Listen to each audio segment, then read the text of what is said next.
¿Conoces el modelo de educación deportiva? ¿Quieres saber cómo llevarlo a la práctica a través de un ejemplo real? Muy buenas, esto es En Movimiento Aprendo, el canal donde llevamos la educación física al siguiente nivel. Hoy vamos a hablar del modelo pedagógico conocido como educación deportiva. Y es que a continuación os voy a poner un fragmento de una charla que hice para el canal de la educación física del siglo XXI junto con mi compañero Rafa, en el cual hablábamos sobre qué es el modelo de la educación física. Rafa hizo una contextualización y a continuación yo expliqué la parte práctica, a través de mi propia experiencia al poner en práctica este modelo pedagógico de la educación deportiva en un centro educativo en quinto y sexto de primaria, utilizando el modelo de educación deportiva como vía para trabajar el fútbol.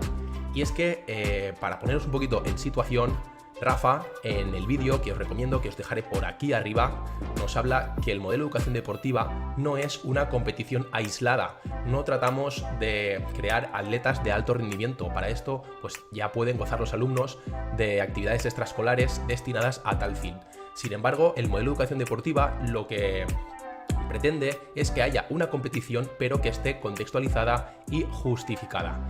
Ya sabemos también que el deporte en sí no educa en valores, sino que somos nosotros los docentes, en este caso los de educación física, los que a través de nuestra metodología, de nuestra puesta en escena, podemos guiar a los alumnos para que absorban los valores que podemos extraer de los diferentes deportes. En este caso vamos a hablar del modelo de educación deportiva, una metodología pedagógica que se inventó por Siedentop en el año 1987. Este modelo se caracteriza por promover diferentes experiencias en las que los alumnos vivencian el deporte desde una perspectiva global, que desarrolla pues tanto su competencia motriz, pero también, muy importante, su cultura deportiva, ya que vamos a asemejar la puesta en escena en el centro escolar con las grandes competiciones del deporte a nivel profesional. Y después también lo que crean es un entusiasmo por la práctica deportiva. El objetivo principal del modelo de educación deportiva es educar, como bien dice su nombre, al alumnado para ser un deportista, pero en su sentido más amplio, y ayudarles a desarrollar tanto su formación como atletas, pero también a hacer que sean personas competentes, formadas y entusiastas. Todo esto se consigue a través de diferentes roles que van a asumir los alumnos a lo largo de la unidad didáctica. Este rol puede ser fijo, ya sea pues el rol de jugador, de árbitro, de entrevistador, de utillero, etcétera, ¿vale? O puede ir variando a lo largo de la unidad didáctica.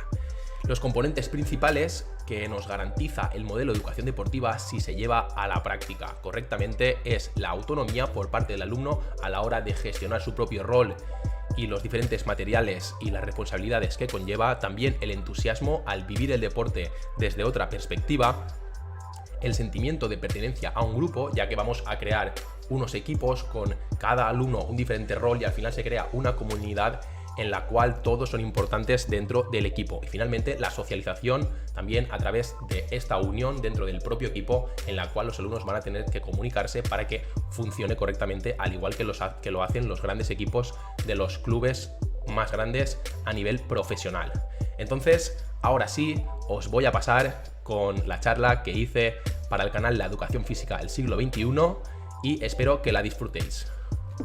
A continuación os voy a explicar mi experiencia práctica de una forma muy visual y muy entretenida, y ya os digo que al final del vídeo habrá una sorpresa, un pequeño regalo para todos los que están viendo el vídeo, que seguro que os gustará, ¿vale? Es material muy interesante sobre el modelo de educación deportiva. Bueno, lo primero que tenéis que saber, ya nos ha explicado Rafa los fundamentos del modelo de educación deportiva, pero si pasamos directamente a la práctica, lo primero que hay que saber es cómo vamos a organizar esta unidad didáctica. Podemos elegir cualquier tipo de deporte, ¿vale? Los autores recomiendan utilizar deportes alternativos porque por su desconocimiento, por tener un material innovador o por el simple hecho de ser un deporte nuevo para los alumnos, ya puede ser una parte fundamental para tener esa motivación durante toda la unidad. Sin embargo, en mi caso, lo que hice fue llevar a cabo el modelo de educación deportiva aplicado al fútbol. Y os preguntaréis, ¿por qué? Pues porque los alumnos tenían mucho interés en hacer una unidad didáctica de fútbol, estaban obsesionados con el fútbol, a la hora del patio simplemente jugaban a fútbol, pero te dabas cuenta que eran solo unos pocos los que mostraban ese interés, esa pasión por el fútbol, como puede pasar en muchos colegios. Entonces decidí aplicar este enfoque más participativo, más socializador y más motivador para ver si todo el mundo se enganchaba al fútbol y lo empezaba a entender desde dentro, no solo el deporte como tal, que consiste en chutar una pelota y meterla dentro de una portería, sino los diferentes roles que tenemos en un equipo de fútbol y las diferentes fases de un campeonato. Entonces, como vemos ahí en la diapositiva, lo primero que tenemos que hacer a la hora de elaborar nuestra unidad didáctica es, aquí tenemos la planificación de la temporada, que esto simplemente es, pues, como veremos a continuación, saber a qué curso va dirigido, cuántas sesiones tendremos y cómo queremos estructurar nuestra unidad. Después, yo, por ejemplo, elegí unas 10 sesiones, aunque hay autores que incluso recomiendan entre 15 y 20 sesiones, porque ya que te metes de lleno en un deporte, si se puede sacar mucho jugo, entonces cuantas más sesiones, pues más enriquecedor será. Entonces tenemos una primera sesión en la cual explicamos a los alumnos lo que es el modelo de educación deportiva, también hacemos el reparto de los equipos, el reparto de los roles y el reparto de material, y después ya pasamos a la parte más práctica, que la dividimos entre pretemporada, fase regular, un torneo y una fiesta final, como bien nos había comentado Rafa, en la cual pues, se pueden invitar a la gente de fuera, se hace una fiesta para todo el colegio y se realiza la gran final en la cual compiten los 2 mejores equipos y al final pues, se hace un reparto de premios. Todo esto lo vamos a ver ahora desgranado y espero que os guste. Como vemos aquí, la planificación de la temporada, como os iba comentando, es estructurar nuestra unidad didáctica. Aquí tenemos una pequeña guía en el cual pues, tenemos que decidir a qué curso va dirigido, cuántos alumnos tenemos en clase, el número de sesiones que queremos, después los diferentes roles, que ahora a continuación los explicaremos más detalladamente, y después, muy interesante, es el número de equipos y cuántos jugadores van a formar parte de cada equipo para poder distribuir bien los roles y para montar el campeonato y los enfrentamientos de una forma lógica y que se vayan enfrentando todos con todos. Y finalmente, el formato de competición recomendado por los diferentes autores sería, por una parte, una pretemporada en la que se reparten los roles y que los alumnos van conociendo un poco cómo funciona este modelo de educación deportiva, después una fase regular, que sería como una liga en la cual se van enfrentando todos los equipos entre sí, y después tenemos, como bien ha explicado Rafa, como una Champions, un pequeño torneo con unos enfrentamientos eliminatorios que acaban con una fiesta final en el cual se hace pues, un reparto de premios, un reparto de diferentes diplomas, trofeos, etc. Aquí tenemos los diferentes roles que pueden tener los alumnos. En mi caso, como los equipos eran de 4 niños, pues elegí 4 roles. Sin embargo, cada rol tiene un subrol, entonces al final saldrían unos 6 o 7 roles. Por ejemplo, tenemos el utillero, que como veis aquí a la derecha es el que tengo explicado. Por una parte, como veis ahí en la diapositiva, tenemos que el director técnico y utillero. Director técnico que tiene un papel fundamental en el equipo, que se encarga de darle la identidad al club, ¿vale? Es el encargado de formar el escudo, de ponerle un nombre al equipo, incluso de elegir un grito de guerra que después será lo que griten todo el equipo antes de empezar el partido. Las tareas, aquí tienen una serie de tareas y finalmente las habilidades necesarias para ser un buen director técnico o utillero, ¿vale? Ya podéis imaginar que también será el encargado durante los partidos de recoger el material, de ofrecer agua a los compañeros, incluso de repartir los petos o la equipación, ¿vale? Después tenemos el entrenador, que se encarga un poco más de dirigir al equipo. En mi caso, el entrenador también hacía las funciones de capitán. Entonces, aparte de dirigir los calentamientos antes de los partidos, lo que hacía era que tenía el poder de elegir a lo mejor si teníamos que hacer un cambio o de reorganizar un poco al equipo. Incluso era la persona que se dirigía directamente al árbitro. Después tenemos un periodista que se encargaba de hacer una crónica del partido y anotar pues, el resultado, lo más interesante, incluso hacer una entrevista después de cada partido. Y finalmente tenemos el árbitro, que nada, como ya conocemos todo, se encarga de arbitrar los partidos. ¿Qué pasa? Que tenemos que tener equipos suficientes para que mientras 2 equipos se enfrentan, otro equipo tiene que hacer la función de árbitro y de periodista para poder ir anotando pues, pequeños acontecimientos para después completar una ficha muy, muy bien estructurada que hay y hacer como un buen resumen de lo que es el partido. Y ya para terminar, tengo que decir que todos los miembros del equipo tienen el rol de jugador, ¿vale?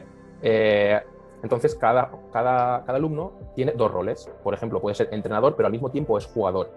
Y nada, simplemente el jugador pues, se encarga de participar en el partido. Después se puede hacer que el portero y los jugadores se vayan rotando o elegir un portero fijo. Y ya está. Y cuando juegan, los niños se lo pasan increíble porque cada uno asume su responsabilidad dependiendo de su rol y entre ellos pues, se van motivando mucho y van compitiendo un poco también para ya no solo ser el mejor equipo, sino el mejor en su rol. Como os iba comentando, el director técnico y utillero en este caso, es el que se encarga de pensar el nombre del equipo, de elaborar un escudo, incluso el grito de guerra. Aquí abajo a la izquierda vemos los que yo hice hace 5 años con los niños del cole, ¿vale? Ahora pues tengo una versión mucho más moderna de plantilla, pero para que veáis, también se puede fomentar el uso de las nuevas tecnologías para que realicen esta plantilla en escudo con una aplicación de edición de imágenes, y entonces pues estamos también añadiendo la parte de las nuevas tecnologías aquí y los niños están mucho más motivados, ¿vale? Después tenemos otros materiales que hay que repartirlos también para los diferentes roles. Por ejemplo, el árbitro, como os iba comentando, va a tener un reglamento que es el que se establece entre todos, lo puede decidir el propio docente, pero también se pueden acordar unas normas básicas entre todos. Y después el árbitro se tiene que ceñir a ese reglamento. Si dice que el partido tiene 2 partes de 5 minutos y un descanso de 1, es lo que hay que respetar. Si la toca con la mano dentro del área penalti, si lo dice el árbitro y está en el reglamento, hay que respetarlo. Y después finalmente ahí vemos un acta del partido muy sencillita en el que el árbitro al acabar el partido pone los 2 equipos que se han enfrentado, los resultados y después los diferentes puntos, ¿vale? En mi caso lo que hice es que se podían ganar 3 puntos por ganar el partido, 1 punto si es empate o 0 puntos si es derrota. Pero los equipos podían recibir un máximo de 2 puntos en el fair play según su comportamiento durante los encuentros. Entonces, si habían tenido alguna discusión o algo, 0 puntos. Si habían actuado de una forma correcta, 1 punto. Pero si habían motivado a sus compañeros, incluso felicitado a los rivales al final del partido o durante el encuentro en alguna jugada, podían obtener hasta 2 puntos en fair play. Con lo cual, al final del partido, podían tener un máximo de 5 puntos. Y finalmente, alguna incidencia, pues, si había alguna cartulina que había sacado el árbitro o algo que destacar. Después, como había comentado anteriormente, tenemos aquí a la periodista, que simplemente tenía que estar atenta a lo que pasaba para añadir lo más importante, y después podemos utilizar este rol para que haga un resumen delante de los compañeros. Entonces trabajamos también la expresión oral, la expresión escrita, incluso realizar una pequeña entrevista a algún jugador para que deje alguna frase y después pues darle también el valor a esa parte final del partido cuando son entrevistados los jugadores, que también considero que es interesante, ¿vale? Fomentando, como bien he dicho, lo que es el habla, la expresión oral y la expresión escrita. Y finalmente aquí tenemos el rol de entrenador, ¿vale? Que será uno de los niños el que realice la función de entrenador de su propio equipo. Entonces le puedes ofrecer una plantilla con un ejemplo de entrenamiento así básico con diferentes actividades para que el niño no vaya muy perdido y pueda seguir pues esos diferentes juegos para empezar antes de los partidos. Sin embargo, si el niño decide que quiere hacer unos juegos que se sabe él porque por las tardes va a fútbol, porque los conoce o porque le gustan, pues no hay ningún problema. Sin embargo, tú le ofreces esa plantilla para que tenga una estructura clara y que no se asuste cuando le des el rol de entrenador. Y ya pasamos aquí a la parte también interesante, que es el desarrollo o la parte práctica de lo que es la unidad didáctica, ¿vale? Dices, ¿cuándo juegan los niños? Y siempre estás hablando de los roles y tal. Una vez quedan claros ya los roles para los niños, lo que hay que hacer es comenzar con la temporada, ¿vale? Entonces, como habíamos dicho anteriormente, yo, en mi caso, lo dividí en 10 sesiones, en la cual la pretemporada fueron 2 sesiones. Esas 2 primeras sesiones, la primera la dirigí yo, repasamos un poquito los roles, realizamos un calentamiento típico, ¿vale? Para que el entrenador estuviera atento de cuál sería su función, y después unos juegos básicos con pelota para que todos los niños participaran. La segunda sesión de pretemporada ya fueron los propios entrenadores de cada equipo los que prepararon una sesión para su equipo. Y ya pasamos a la sesión número 3, que empieza la fase regular, que ya te tienes que encargar tú de crear como los enfrentamientos para crear una pequeña liga, en el cual creo que fueron 5 o 6 sesiones, se iban enfrentando unos con otros e iban ganando puntos, como he comentado anteriormente, hasta un máximo de 5 puntos, 3 por victoria, más 2 de fair play. Y ya, finalmente, las 2 últimas sesiones, lo que hicimos fue un torneo de cuartos de final, semifinal, y guardamos la final para el evento del último día. Como he comentado anteriormente, y también os ha comentado Rafa en la introducción, el último día puede ser o un día de educación física, o se puede hacer en el recreo, o incluso en otro momento del día, en la hora del comedor, cuando creáis conveniente. Y lo importante es que se monte una fiesta para que los alumnos se sientan importantes y le den el valor necesario a la unidad didáctica. Entonces se pueden invitar a padres, a todos los profesores, todos los niños del cole, se pueden repartir silbatos. En mi caso repartimos aplaudidores, repartí también silbatos, diferentes refrescos. Entraron los niños. Los 2 equipos que habían quedado para la final en el torneo entraron con el himno de la Champions, se pusieron hacia los 2 lados, como habéis visto en la foto de la introducción, se hizo una presentación y comenzó el partido. Y la verdad que fue una experiencia súper agradable, súper divertida. Los niños se metieron mucho en los diferentes roles. Y lo más interesante también es que después, una vez termina toda la fiesta, a los niños se les reparte un diploma. En mi caso, bueno, se pueden repartir diplomas también al final de la liga, al final del torneo o al final de la unidad didáctica. En mi caso, yo elaboré un diploma para cada rol y lo que hice es repartir uno por cada equipo. El mejor árbitro, pues le dimos el diploma al mejor árbitro. Después, el mejor jugador a otro de otro equipo. De forma que en cada equipo cayera un diploma, pero teniendo en cuenta realmente que había sido el mejor. ¿Vale? Eso ya cada uno dejo a vuestro criterio repartir los diplomas como consideréis. Y ya para terminar, una parte muy importante es el tema de la evaluación, que en mi caso lo que hice es elaborar esta diana de autoevaluación, que en aquellos tiempos pues no tenía este aspecto tan moderno, como veis ahí, pero que me parece súper interesante para que los propios niños juzguen cómo ha sido su proceso durante toda la unidad didáctica. En este caso, como vemos aquí, la diana es muy sencillito. Tenemos 6 ítems que los alumnos tienen que autoevaluarse, dividido en diferentes aspectos. Por ejemplo, el primero sería si han comprendido las características principales del modelo de educación deportiva, si conocen los diferentes roles, si conocen cómo funciona la temporada, si conocen cuál es el objetivo de toda la unidad didáctica. Entonces ellos van anotando o 0, 1, 2 o 3 según consideren que han aprendido durante esa unidad didáctica. Pasamos al rol propio. Si ellos mismos han cumplido con las tareas propias del rol que se le había asignado, entonces también se pueden autoevaluar. Después, la participación. Si han participado de una forma motivada, si se han entregado al máximo, también se evalúan. La práctica. Aquí es más centrado ya en lo que es el deporte en sí. En mi caso, estuvimos practicando el fútbol, pues si he entendido los roles de ataque y defensa del fútbol, si he mejorado la técnica, bueno, diferentes aspectos que ellos tienen que marcar una autoevaluación, hacer una reflexión para ver si realmente han mejorado o no. El respeto a los compañeros, al árbitro, al profesor, al entrenador, al capitán, ¿vale? También lo evaluamos. Y finalmente, no lo he comentado, pero cuando terminábamos cada sesión, hacíamos una pequeña reflexión para ver cómo iba el proceso del modelo deportivo, si realmente les estaba gustando, qué les parecía más difícil, qué querían mejorar para la siguiente sesión. Entonces aquí hacíamos como una pequeña asamblea.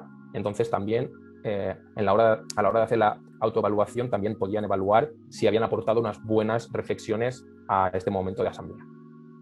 Y nada más, para terminar, ya me gustaría decir que el modelo de educación deportiva me pareció súper interesante porque hace a los niños asumir responsabilidades y conocer el deporte desde dentro. Entonces, en mi caso, que utilicé el fútbol, fue una experiencia muy enriquecedora porque no solo los niños que les gustaba el fútbol terminaron motivados o demostrando mucho interés, sino que cualquier niño que fuera el rol que fuera, todos tenían el mismo peso dentro del equipo y era como un trabajo conjunto en el cual los alumnos daban su máximo para al final para competir, como ha dicho Rafa, para competir, pero no para competir y ser el mejor, sino para demostrar que ellos mismos iban a hacerlo lo mejor posible, junto con los miembros de su equipo. Y viví una experiencia súper chula, súper divertida y que os aconsejo a todos que pongáis en práctica cuanto antes, porque de verdad que a lo mejor la primera no sale bien, pero es poco a poco, os daréis cuenta con pequeñas mejoras que es una estrategia muy buena y que los alumnos se mantienen motivados durante toda la unidad.